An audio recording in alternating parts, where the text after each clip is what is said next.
Y'all doing? What's happening? So the whole thing, DJ Quick, producer, came out and says that he deserves to be where Dr. Dre is. But don't every artist that's had an impact think they're measuring stick up against the greats? I mean, wouldn't Tom Bell think that about he should be up there with Quincy Jones when Stax Records think they should be there with Motown? It's always trips me out how this happens more so in hip hop than any other field because it seems like the competition. He says that they're friends. He didn't want any body getting hot clicks and everything, but he didn't want to go to anyone's site or talk about it. But he put out there on Twitter. Well, what's my thoughts and takes? I liked Quick from '92 to '98. I thought that was his prominent peak as a producer and what have you. The problem that he ran into is that he was an artist and producer, but he didn't have any jump off proteges that hit. I like Sugar Free a lot. Sugar Free's style, freestyle, got style, but he never was quite that dude that hit. Like High C, Second to None, those cats had some moments, all that.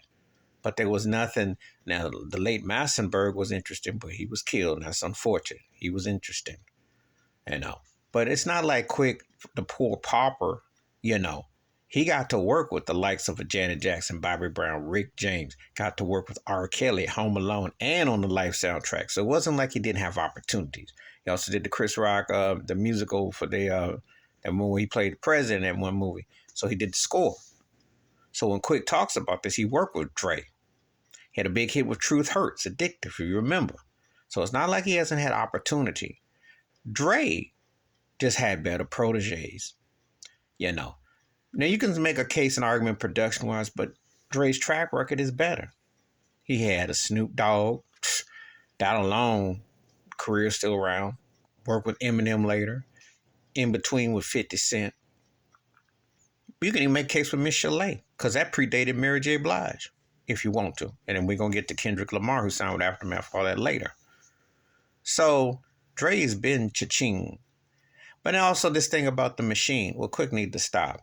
I mean, come on now. You were with Arista Records. You worked with Death Row under your name, David Blake. Now, you signed a bad deal with Profile Records. But hey, Dre came out the gate with NWA. He had a young Ice Cube as a writer, and he's E, and he worked all that. But NWA wasn't exactly, at that time, when people talk about machine, what machine did Dr. Dre have when he started out? There was not no much love for West Coast rappers. Not like that. I mean, Too Short came out, did his thing. Ice-T had hit. When NWA, they flipped the script before Hammer made it more commercialized, but let's keep it a buck. It wasn't like he had some machine. No one knew how that was going to happen straight out of Compton, how that was going to take over. They had to pay their dues. And then when the Chronic came out, they took a hard time getting distributed because some of these places didn't even want to stock the record. Walmart, a lot of places didn't stock it. So he had to prove himself again. Remember, he quit Death Row. Started his Aftermath. Remember that Firm album with Reynolds rap.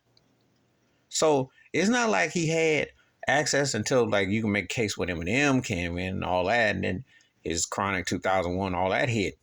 And he worked with Mary J. Blige and all that. But Quick had a lap of luxury working in hip hop and R&B and pop acts. Don't forget Tony Association remixes with Janet Jackson. So Quick had a lot of stuff. He just was bigger as a producer, working with El DeBarge, as a producer. That's where L.A. Reid told him. Dre just happened to be an artist, a producer, and a guy who jumped off proteges. And that's where Quick falls short. He even said it in some interview 20 years ago. He says, I'm stuck with regional acts. So before you start talking about now can he say skill-wise, engineering-wise, is technical? Yeah, I can make that case. But when we go song for song, impact for impact, he ain't in Dr. Dre's league. And I like Quick a lot. I like him a lot. I used to rock his stuff like that. But Dre is still on another level because he had the acts and it flourished. And to sit there and say, the machine, well, Dre earned the machine. What people don't understand is anything in the business, there's not like, somebody came along and said, okay, we just going to put all the money on you. You have to earn your keep, And you can say someone might have more talent, might be more skill in this area. But to say that they just machine or just say that is a diss. And it sounds kind of shallow and sad that a cat like Quik, who is talented, has to succumb to say that he should have desires to be where Dre is. You should be able to stay in your own lane. There are gonna be people who are gonna defend you, and there are gonna be people who are gonna not. But I'm just saying, you know, people could talk about the ghostwriters and all this and all that, but who's exactly blown up that's been associated with Dr. Dre? You can say Scott Storch had a nice little run. It's not a lot of people, you know. Dre's still been a moneymaker, still been able to be successful, and he's endeavors in different things. You know, bottom line is you got to step your game up and you got to get in the grind and you got to stop whatever you think. You got to just make your thing jump off. Because that's the bottom line. And Dre's done films and he's been around and he's hit. And Dre and Quik's had opportunity. Remember Justify My Thug on with Jay-Z's Black Album. A lot of people, he had a spotlight on him and he didn't deliver the goods in that comparison. So if he's looking to say that on a comparison to that, hey, Quik used to work with Shaq. He's had a lot of opportunities and some of it has just been squandered because the songs didn't connect or the acts didn't connect. But he's worked with a lot of people. So it's not like you're in a situation where it was just like a one-sided affair. You know, both had affiliation with Suge Knight in different capacities. Because Quik, Sequence, and Engineer did the All Eyes on Me. But there was no Dre with California Love. Okay? The Money track. Take that how you want to take it. Dre's been money.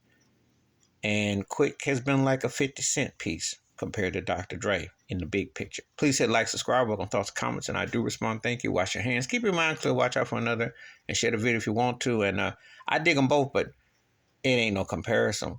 Quik is not seeing Dr. Dre. Not in the overall picture. And in these days and times, we don't just measure your skills and your talent.